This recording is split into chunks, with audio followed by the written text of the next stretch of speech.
تأذن ربك ليبعثن عليهم إلى يوم القيامة من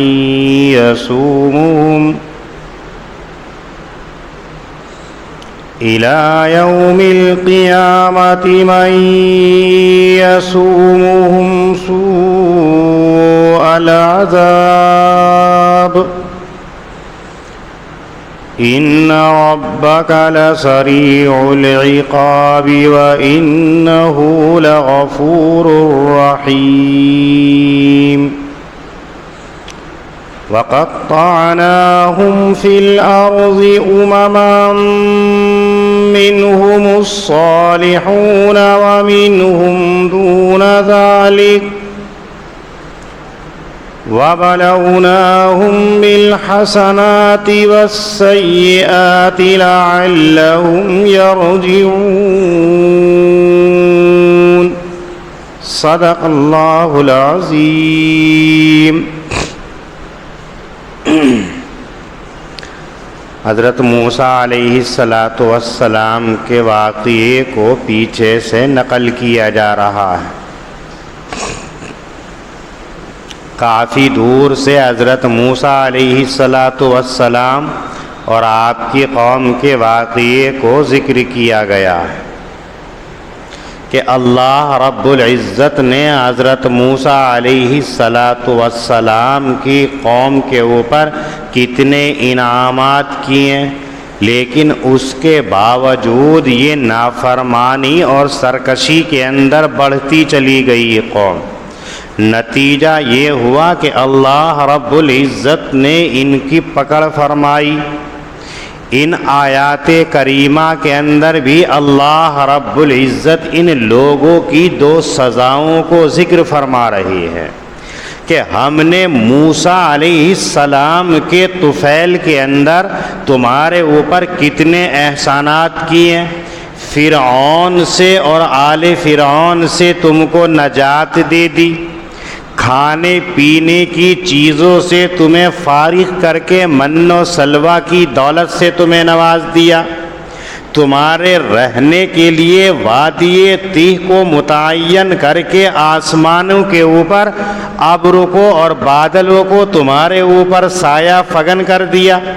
تم نے جب خواہش کا اظہار کیا کہ ہمیں سبزیاں چاہیے، ترکاریاں چاہیے، تو ہم نے تمہیں ارض قدس کے اندر جانے کے لیے کہہ دیا. یہ تمام چیزیں ہم نے تمہیں عنایت کر دیں، لیکن اس کے باوجود جتنے ہم انعامات کے اندر، نوازشوں کے اندر اضافہ کرتے، تمہاری کجروی کے اندر، تمہاری نافرمانی کے اندر اور تمہاری نااہلی کے اندر اضافہ ہوتا چلا جاتا.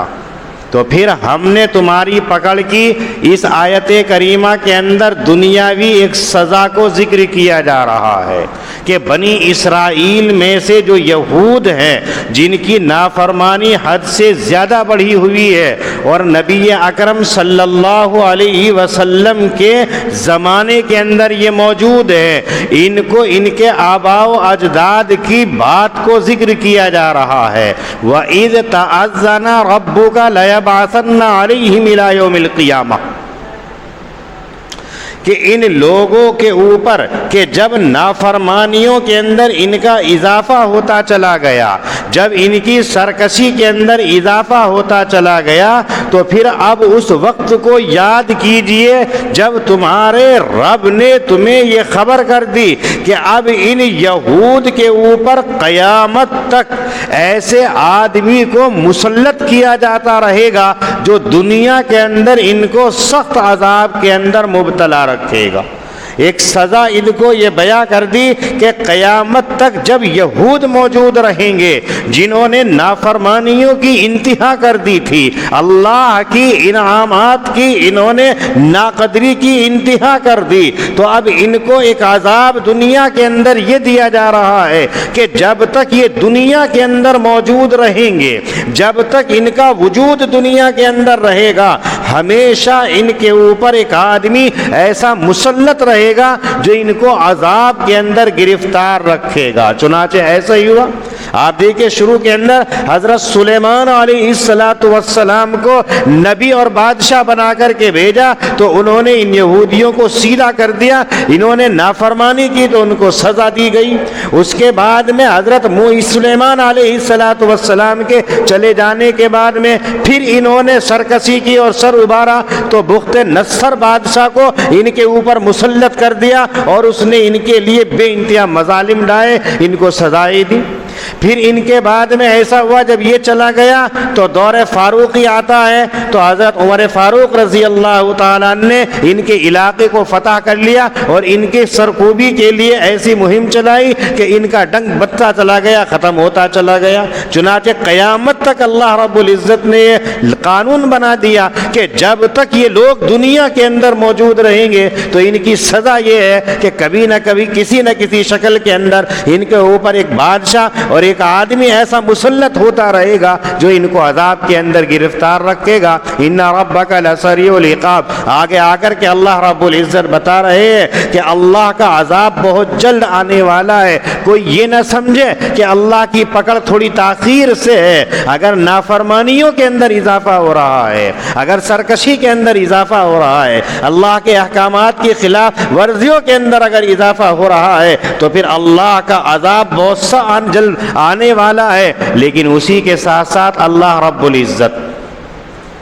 اس قرآن کریم کو اللہ نے نازل کیا تو اس کا ایک خاص اسلوب اور خاص طریقہ یہ ہے کہ آیت کے آخر کے اندر اللہ تعالیٰ ایسا جملہ لے آتے ہیں جو لوگوں کی رہنمائی کے لیے ہوتا ہے، لوگوں کی ہدایت کے لیے ہوتا ہے۔ وَإِنَّهُ لَغَفُورٌ الرحیم، اس آیت کریمہ کے شروع کے اندر ان یہود کے سزا کا ذکر کیا، لیکن آخر میں یہ بھی کہہ دیا کہ اگر کوئی لوگ اپنی خطاؤں سے باز آ جائیں، گناہ اور معاصی کتنی ہی بڑا کر لیں، اللہ کے احکام کی خلاف ورزیاں کتنی کر لیں، لیکن اگر صدق دل سے اللہ سے یوں کہہ دیں کہ اللہ خطا ہو گئی ہے، ہم سے انجانے کے اندر کوتاہی ہو گئی ہے، تو انہ لغفور الرحیم، تو اللہ رب العزت بڑی مغفرت فرمانے والے اور رحم فرمانے والے بھی ہیں۔ اگر یہ یہود ایک مرتبہ اللہ رب العزت سے یوں کہہ دیں کہ اے رب ہم سے خطا ہو گئی ہے، ہم یقیناً محمد ابن عبداللہ صلی اللہ علیہ وسلم کو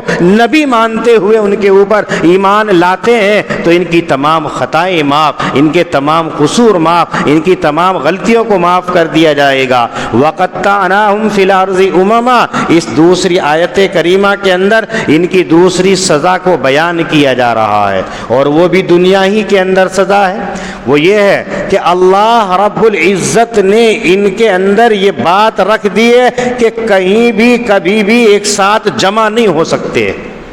ان کو فرقوں کے اندر، جماعتوں کے اندر، گروہوں کے اندر اللہ نے منتشر کر دیا ہے۔ آپ پوری دنیا کا جائزہ لے کر کے دیکھ لیجئے، پوری دنیا کے اندر دیکھیے کہ ان کا وجود کہیں ایک جگہ نہیں ہے۔ ذہن کے اندر یہ بات آئے گی کہ فلسطین کے ایک علاقے کے اندر ان کی حکومت قائم ہے اور یہود وہاں پر اپنی سلطنت اور اپنی حکمرانی چلائے ہوئے ہیں، لیکن جو تاریخ کا مطالعہ کرنے والے ہیں، جو دنیاوی چیزوں کے اوپر خبر رکھنے والے ہیں، وہ جانتے ہیں کہ ان کا اپنا وجود کوئی وجود نہیں ہے۔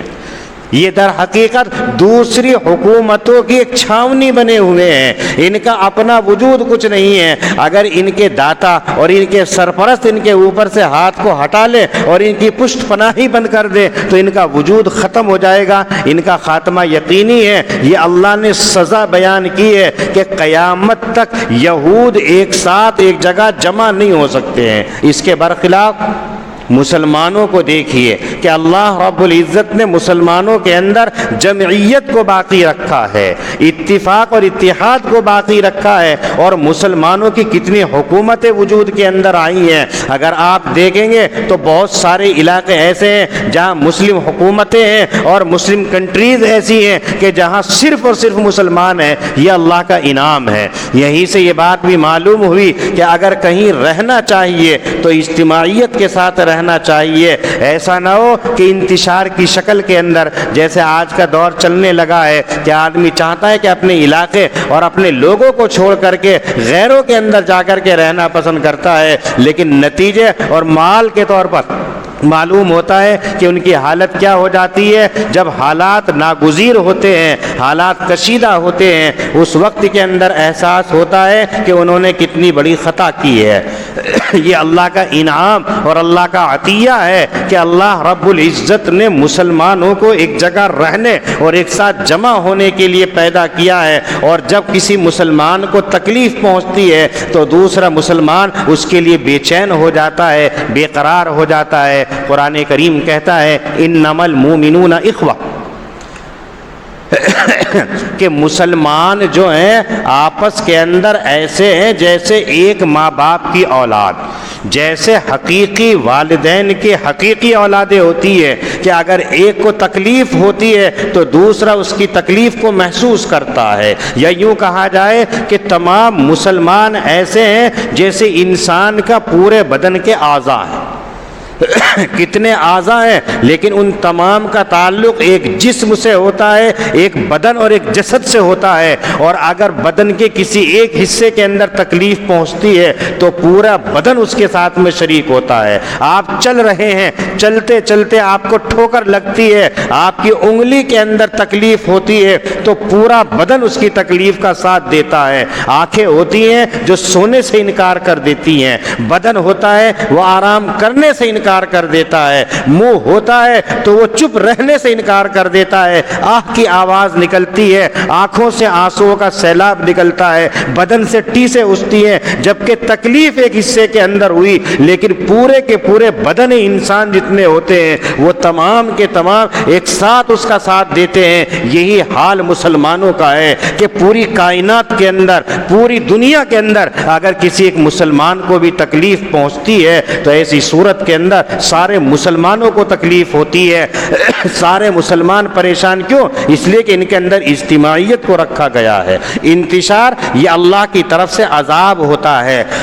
اور یہ چیز رکھی گئی ہے یہود اور بنی اسرائیلیوں کے اندر.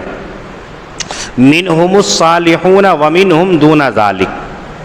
اللہ رب العزت ان لوگوں کی سزاؤں کو بیان کرنے کے ساتھ ساتھ یہ بھی کہتے ہیں کہ ایسا نہیں کہ ہم نے ان کے اوپر زیادتی کی ہے، اور ایسا بھی نہیں ہے کہ سارے کے سارے یہودی خراب ہیں، ایسا نہیں ہے کہ سارے کے سارے بری خصلت والے ہیں، بلکہ ان میں سے بہت سارے وہ ہیں جو نیکوکار ہیں. منہم الصالحون لا کر کے بتایا کہ یہود میں سے کچھ لوگ نیک ہیں، اچھے ہیں. ان میں سے کون نیک اور کون اچھے ہیں اس سلسلے کے اندر مفسرین کی دو جماعتیں ہیں. بعض مفسرین فرماتے ہیں کہ منہم الصالحون، الصالحون سے جو اللہ تعالیٰ نیک لوگوں کی تعریف کر رہے ہیں تو یہ اسی زمانے کے ہیں جو حضرت موسیٰ علیہ السلام کے زمانے کے اندر تھے. اس میں بھی ایک جماعت ایسی تھی کہ جنہوں نے تورات کے اندر نہ کوئی تحریف کی نہ کوئی تبدیلی کی. جیسے احکامات اللہ نے تورات کے اندر نازل کیے تھے انہوں نے اسی کے اوپر عمل کیا، اس سے روگردانی نہیں کی، اس سے انحراف نہیں کیا. تو اللہ ایسے لوگوں کی تعریف فرما رہے ہیں. اور بعض حضرات فرماتے ہیں کہ الصالحون سے مراد وہ یہود ہیں جو نبی اکرم صلی اللہ علیہ وسلم کے زمانے کے اندر ہے.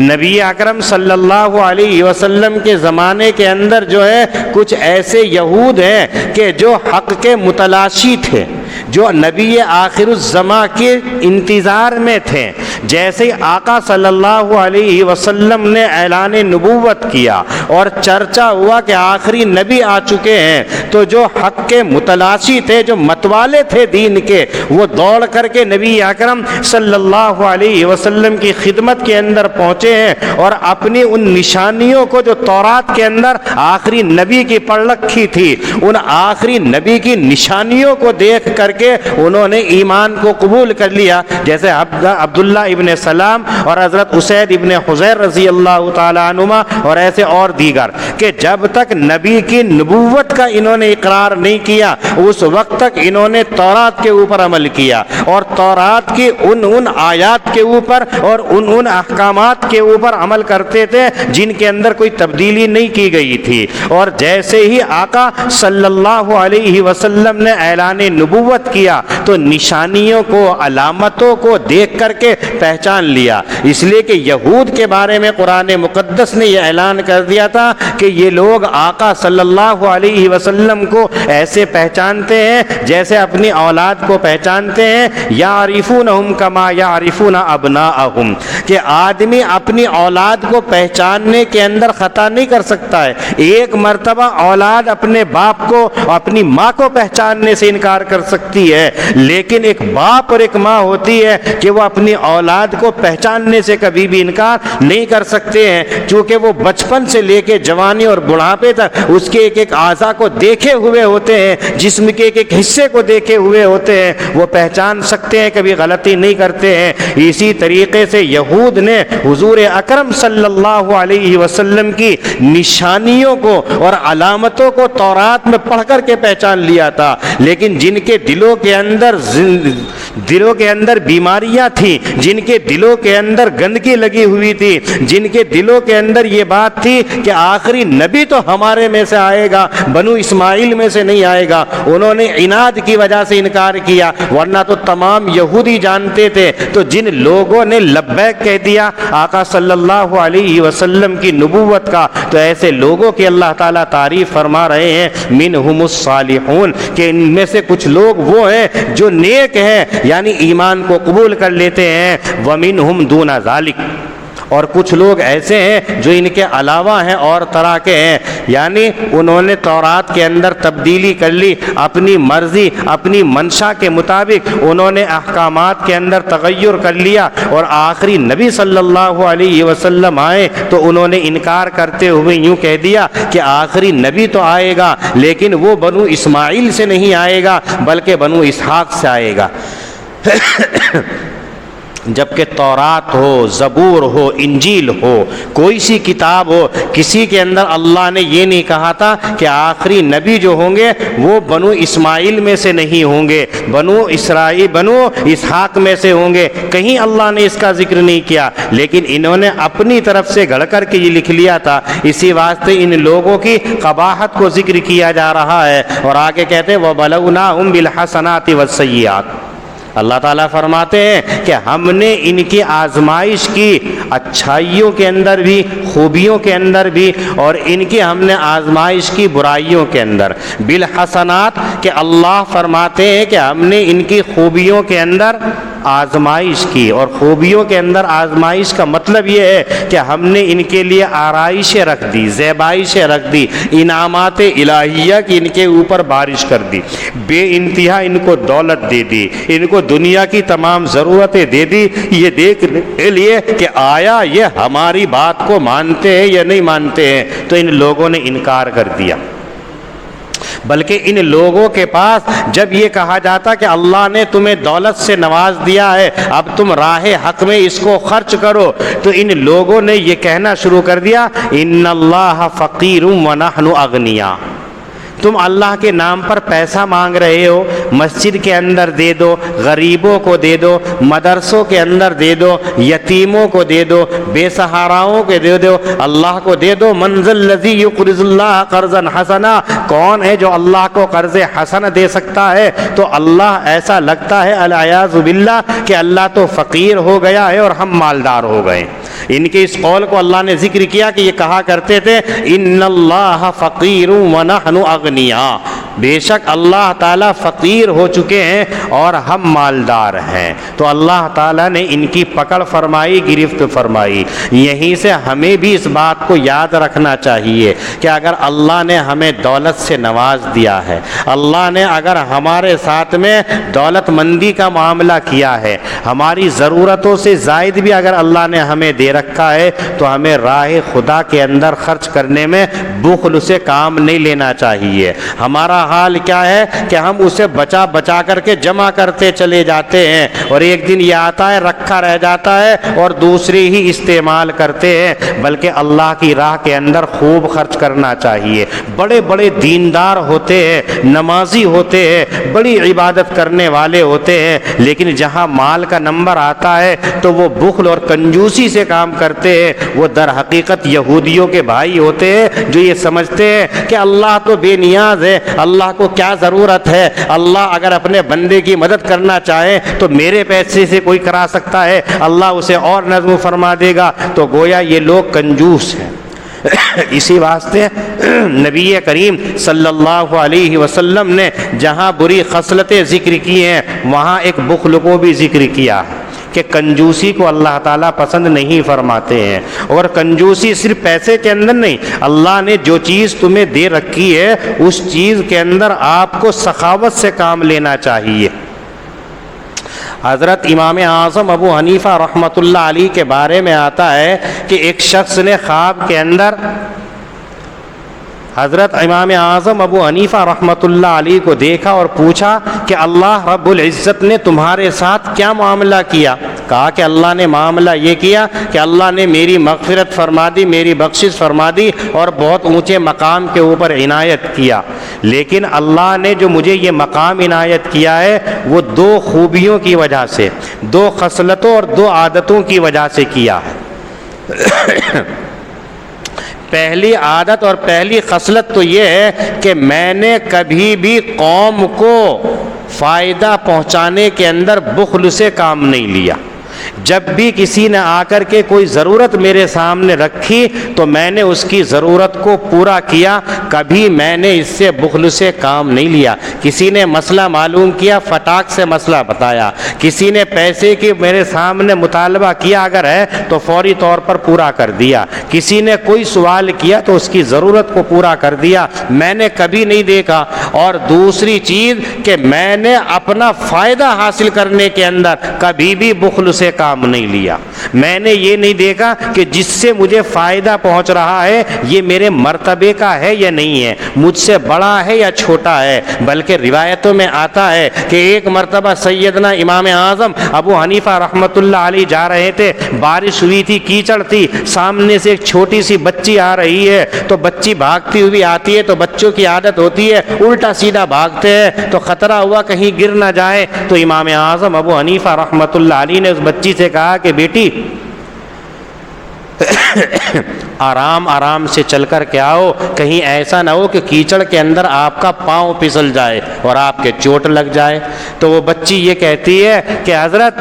اگر میرا پاؤں پھسلا تو مجھے تکلیف ہوگی، لیکن آپ سنبھل کر کے چلیے، اگر آپ کا پاؤں پھسلا تو امت پھسل جائے گی، نقصان ہو جائے گا۔ تو میں نے اس کی بات کو اتنی اہمیت دی کہ پوری زندگی اس بچی کو میں نے استاد کا درجہ دے دیا کہ اس نے مجھے سمجھانے کی بات کہی ہے۔ تو میں نے یہ نہیں دیکھا کہ وہ چھوٹی ہے یا بڑی ہے، میں نے یہ نہیں دیکھا وہ میرے معیار کی ہے یا نہیں ہے، جہاں بھی اچھی بات آ جائے اس کو قبول کر لینا چاہیے۔ اسی واسطے حدیث میں ہے کہ الحکمت ضالۃ للمومن، کہ حکمت اور دانائی کی بات جو ہوتی ہے وہ مومنین کا توشہ ہوتا ہے، جہاں مل جائے قبول کر لینا چاہیے۔ جب یہ دو باتیں کسی کے اندر آ جاتی ہیں تو اللہ تعالیٰ اس کو بلند مقام عنایت کرتے ہیں۔ تو یہود کو اللہ تعالیٰ نے خوشحالی سے نواز دیا، ایش و عشرت کے اندر ان کو دے دیا، دولت کی فراوانی کر دی، اور جب ان سے کہا کہ اب راہ خدا کے اندر خرچ کرو، تمہارے پاس بہت ہے، جیسے آج ہمارا حال ہے کہ جن ہمارے ساتھیوں کے پاس بظاہر مال نظر آتا ہے، اگر ان سے کہہ دیا جائے تو نہ جانے کتنی مجبوریاں سامنے رکھ دیں گے، کتنی پریشانیاں رکھ دیں گے اور کتنے عذر سامنے رکھ دیں گے، اور دینے کے لیے بہانے کر کے ایک طرف کو نکل جائیں گے۔ یہ یہودیوں کی شرارت تھی۔ یہودیوں نے کہا ان اللہ فقیر ونحن اغنیاء، ہم تو مالدار ہو گئے اور اللہ فقیر ہو گیا۔ پھر کچھ لوگوں کو اللہ نے آزمایا تو ان کو برائیوں کے اندر، پریشانیوں کے اندر مبتلا کر دیا، ان سے عیش و عشرت کو چھین لیا، ان کو تنگ دست کر دیا۔ جب ان کے پاس مال ختم ہو گیا، ان کی ضرورت کی چیزیں پوری نہیں ہوئی، تو اس وقت کے اندر انہوں نے یہ کہنا شروع کر دیا ید اللہ مغلولہ، ایسا لگتا اللہ کے ہاتھ بند چکے ہیں، اللہ نے اپنے ہاتھ کو بھینچ لیا ہے، اللہ ہماری ضرورت کا بھی نہیں دیتا ہے۔ یہی حال آج ہمارا ہے۔ اگر ہمارے پاس مال ہے تو ہم کنجوس بن جائیں گے، اور اگر ہم تنگ دست ہو گئے تو اللہ سے شکوہ کرتے ہیں، اللہ تیرے خزانے میں تو بہت خزانہ ہے، تیرے خزانے کی تو کوئی تعداد نہیں ہے، لیکن تو ہمارے خزانہ ہمیں دینے کے لیے، اپنے خزانے میں سے ہمیں مال دینے کے لیے تو نے کنجوسی سے کام کرنا شروع کر دیا۔ اللہ تو نے اپنے دسترخوان کو سمیٹ لیا، تو نے اپنے ہاتھ کو بند کر لیا۔ یہ جو عادتیں یہودیوں کے اندر تھی جو یہاں ذکر کی جا رہی ہے میرے دوستو، یہ آج خرابی ہمارے اندر بھی آ رہی ہے۔ ہم بھی اگر زبان سے نہ کہیں لیکن عمل سے ہم بھی یہی کرتے ہیں، جس کی وجہ سے مصیبتوں کے اندر ہم گرفتار ہوتے ہیں، پریشانیوں کے اندر ہم گرفتار ہوتے ہیں، اور حالات سے ہم دوچار ہوتے ہیں۔ وہاں تو اللہ نے عذاب ان کے اوپر بھیج دیا، لیکن ان لوگوں نے سمجھا نہیں۔ ہمارے اوپر اللہ عذاب اس لیے نہیں بھیجتا کہ ہم آخر النبی صلی اللہ علیہ وسلم کے امتی ہیں، اور آپ کے طفیل کے اندر ہمارے اوپر سے ایسے عذاب کو اللہ نے ہٹا رکھا ہے، لیکن میدان محشر کے اندر اور آخرت کے اندر ایسا نہیں ہوگا۔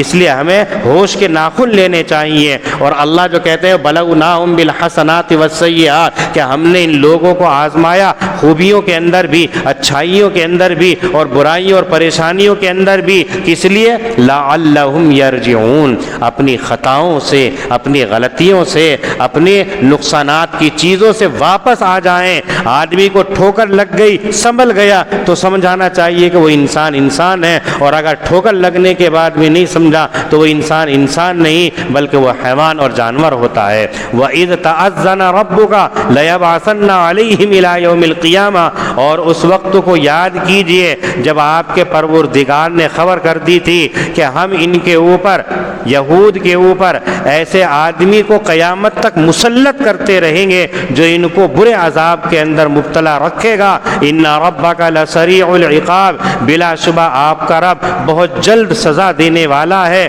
وانہ لغفور الرحیم، اور بلا شبہ وہ مغفرت فرمانے والا اور مہربان بھی ہے۔ وقطعناہم فی الارض امما، اور جو منتشر کر دیا ہم نے ان کو ملک کے اندر جماعت فرقے کی شکل میں، منہم الصالحون ومنہم دون ذالک، ان میں سے بعض وہ ہیں جو نیک ہیں اور بعض وہ ہیں جو ان سے اور طرح کے ہیں۔ وبلوناہم بالحسنات والسیئات، اور ہم نے ان کو آزمایا خوبیوں کے اندر بھی اور برائیوں کے اندر بھی، لعلہم یرجعون، تاکہ یہ لوٹ آئیں۔ اللہ پاک ہم سب کو دین کی صحیح سمجھ عطا فرمائے۔ وآخر دعوانا ان الحمد للہ رب العالمین۔